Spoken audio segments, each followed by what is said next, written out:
Hi math friends, we're going to talk about the volume of rectangular prisms right now. First we have to deal with the term dimension. Dimensions are your three different things. We have lengths, you also have widths, and another way to measure things is the height.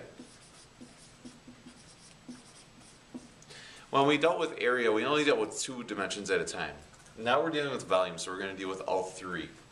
The volume is how much space it takes to fill up a three-dimensional object. And we're going to look at that here. A rectangular prism is the first one we'll look at. Here's an example of one. I'll draw another one. When I think of rectangular prisms, I think of like shoe boxes or Kleenex boxes. Those are probably the easiest things to think of. Sometimes they're kind of hard to see. The dashed lines mean that they're in the background. So it gives us the image of a three-dimensional object. Looking at the formula here, we have the area of the base, which is the length, times the width, and then we multiply it by the height.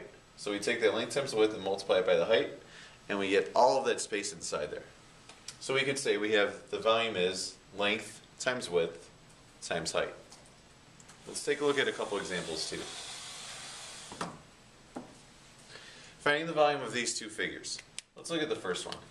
This tells us that our length is 8, our width is 2, and our height is 10. So we need to multiply them together. Volume equals your length times your width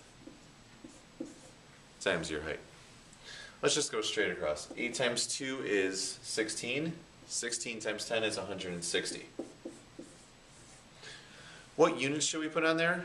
Since we're not given inches or centimeters, we're going to use units. And since we're using three dimensions this time, we're going to say units cubed. Make sure you have that cubed on there now. Our last example here has another shoebox or another rectangular prism, and it has a height of 5, a length of 12, and a width of 1.